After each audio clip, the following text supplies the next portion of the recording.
Поморгали, сейчас посмотрим. Вот, получилось. Первоклашкам и второклашкам уже по-хорошему завидуют старшеклассники и даже учителя. Скоро именно малыши займут свои места за новенькими партами. Впрочем, новизна и комфорт здесь не главное. В довольно компактный корпус Усть-Куломской школы, кажется, вместили все самое современное в мире образования. Переносной мобильный класс, комплекты развивающих и дидактических материалов по разным предметам. Даже в холле здесь высокие технологии. Современная школа – это прежде всего умные технологии, которые неразрывно связаны с образовательным процессом. Прямо с порога и на каждом этаже школьников будет встречать стойка со встроенным планшетом. Здесь можно будет ознакомиться с событиями школьной жизни и расписанием звонков. Кстати, к 1 сентября оно уже составлено.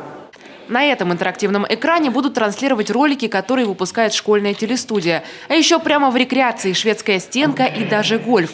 Перемены обещают быть насыщенными. Гостей смущает только пункт для подзарядки гаджетов. Это и так проблема современных подростков. Причем, обратите внимание, все виды предусмотрены. Директор школы успокаивает, телефоны и планшеты на время занятий будут прятать в эти ящики. Все надежно под замком и видеонаблюдением. К слову, корпус не только открывает новые возможности, но и решает глобальную проблему. Двусменное образование в районе впервые ликвидируют. Для тех, кто все-таки задержится на учебе, этой группы продленного дня обеспечен тихий час. Это тяжело как учителям, которые приходят на работу к 8 часам и порой заканчивают в 6 вечера, поскольку двусменка, да.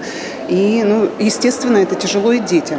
А поскольку во вторую смену у нас преимущественно учились дети начальной школы, то, я не знаю, сами понимаете, каково ребенку вообще начинать учиться в 12, а то и в час дня, когда он уже просто полностью выдохся, он где-то набегался, и он уже совершенно не настроен на восприятие какой-то информации. Поэтому очень здорово, что школа наконец-то построена. Жалуются сельские учителя разве что на нехватку кадров. На начало учебного года в районе не закрыта 21 ставка. Хотя меры принимаются серьезные. Педагоги, работающие на селе, получают компенсацию на оплату жилья и коммунальных услуг. Молодые специалисты – помощь в решении жилищного вопроса. Своевременно и новая инициатива главы Коми. Мы посовещались, я пригласил членов правительства. Мы обсудили эту тему, поговорили в том числе и с нашим сенатором, а он как раз в комитете по образованию, и решили о том, что мы действительно сегодня переходим на такую нормальную, соответствующую систему поощрения за достигнутые результаты. И я больше чем уверен, что это, понимаете, как угодно к этому можно относиться. Морковка это, либо это определенный стимул, да, там мотивация, но в любом случае все равно это признание заслуг самого преподавателя о том, что в сельской школе, в школе, где изучают углубленно коми-язык, ученик получает 100 баллов по русскому языку. И это заслуга преподавателя в первую очередь. Потому что помимо того, что он хорошо знает родной язык, выпускник, он еще и прекрасно знает на 100 баллов русский язык. Разве это не показатель, разве это не достижение? Это достижение. По математике, по химии. У нас есть ребята, которые на международных олимпиадах завоевывают первые места. Еще одно новшество – Центр образования цифрового и гуманитарного профилей «Точка роста». Тоже впервые, тоже на селе и тоже по личному поручению главы Коми. 2 кабинета в основном здании школы превратились в современные мастерские. Здесь будут проходить информатика, технология и ОБЖ. Для каждого предмета свое оборудование. Хорошо, что тут несколько проектов сразу одновременно. Проект образования, проект здравоохранения, проект культуры, поэтому вся система социального обеспечения. Вся мы вместе. Просто не говорили о социокультурных центрах. Да. Пространственное развитие.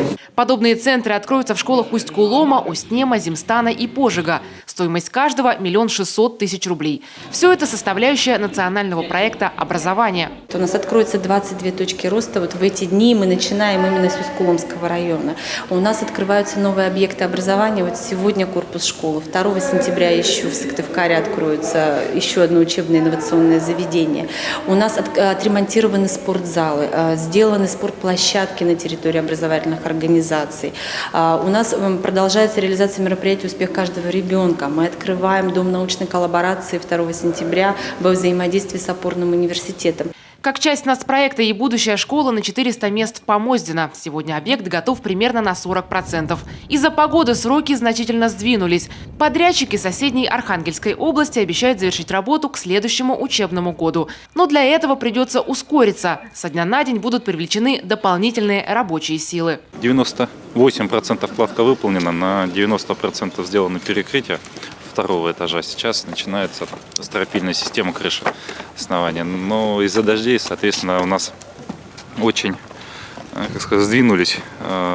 Кладка очень держала там порядка. То есть с ребятами поговорил.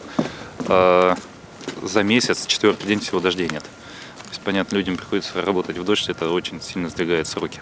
Для района Помозинская школа – объект особой значимости. Учатся там дети из 10 населенных пунктов, но условия оставляют желать лучшего. Все корпуса в предаварийном состоянии. Единой школы в Помоздино нет. Классы разбросаны по всему селу и находятся в 9 зданиях. Но это самое старое. История уходит аж в конец 19 века. В следующем году ему исполнится 130 лет. Здание обшили сайдингом, но крыльцо выдает древность. Строящийся объект далеко не последний. Также в следующем учебном году новая школа откроет свои двери в райцентре Сысольского района, затем в Часово и Дутово. Начать создавать современные и комфортные условия власти решили именно на селе, где это особенно необходимо. Таисия Жакова, Павел Люлян-Мин, телеканал Юрган, Усть-Куломский район.